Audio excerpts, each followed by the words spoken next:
அனைவருக்கும் வினோத் பரமேயின் பணிவான வணக்கங்கள். திரைத்துறையில் ஒரு நகைச்சுவை நடிகராக வந்த ரோபோ சங்கர் வந்து இறந்துட்டாப்புல. ரொம்ப வருத்தத்துக்குரிய ஒரு செய்தி.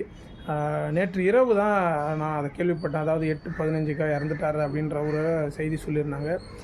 ரொம்ப வருத்தமான ஒரு நிலைப்பாடு. என்ன அப்படின்னா, வாழ்க்கையில் நம்ம என்ன நினச்சிட்ருக்கோம், நிறைய காசு பணம் இதை தேடியே நம்மளுடைய பயணங்கள் அதிகப்பட்டு போயிட்டே இருக்குது. ஸோ நமக்கான ஒரு தேடலை நம்ம வைக்கிறது கிடையாது.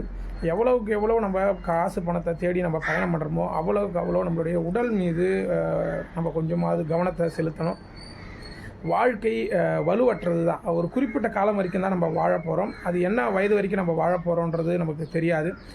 ஒரு 46 வயதில் இறந்துருக்காரு அப்படின்றதுமே பதிவில் போட்டிருந்தாங்க. ரொம்ப வருத்தம். என்ன அப்படின்னா, ஒரு குறுகிய வயசு. இன்றைக்கி வந்து நம்ம 100 வயது வரைக்கும் நம்ம உயிர் வாழ்வோமா அப்படின்றதுலாம் நமக்கு யாருக்குமே தெரியாது. குறுகிய வயது உள்ள நம்ம இயற்கை நம்மளை எடுத்துகிட்டு போயிடும். ஸோ அது வரைக்கும் நம்ம மகிழ்ச்சியாகவும் மன நிறைவாகவும் நம்மளால் முடிஞ்ச சில உதவிகளை மற்றவங்களுக்கு செய்துட்டும் வாழ்க்கையை வாழறதுக்கு முயற்சி பண்ணுங்கள். ரொம்ப வருத்தம். திரைத்துறையில் இப்போ தான் வந்து அவர் கால் எடுத்து வச்சு ஓரளவுக்கு ஒரு நல்ல நிலைமைக்கு வரக்கூடிய ஒரு சூழலில் அவர் நம்மளெல்லாம் விட்டு பிரியக்கூடிய ஒரு சூழலாகிடுச்சு. ஐயாவுக்கு அதிபத்த நாயனாருடைய அருள் கிடைக்கும்.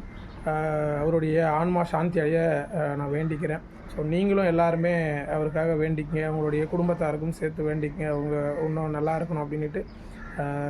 இந்த வருத்தமான செய்தியை உங்கள்கிட்ட பகிர்ந்துக்கிறதுக்கு என்ன காரணம் அப்படின்னா, நிறைய நண்பர்கள் தவறான பழக்க வழக்கங்கள்லாம் செய்கிறாங்க இல்லையா? ஸோ அதெல்லாம் வந்து தடுத்துடுங்க. ஏன்னா ஒரு குறிப்பிட்ட காலத்துக்கு அப்புறம் நம்மளுடைய உடலில் வந்து சில மாற்றங்கள் ஏற்படும். அப்போ நம்ம செய்யக்கூடிய தவறுகள்லாம் வந்து வெளிப்பட வேண்டிய சூழல் ஏற்படும். ஸோ அதனால் கொஞ்சம் ஜாக்கிரதையாக இருங்க. வாழ்க யோகம், யோகம் வரட்டும். அடுத்த பதிவில் கண்டிப்பாக சந்திக்கிறேன். நன்றி.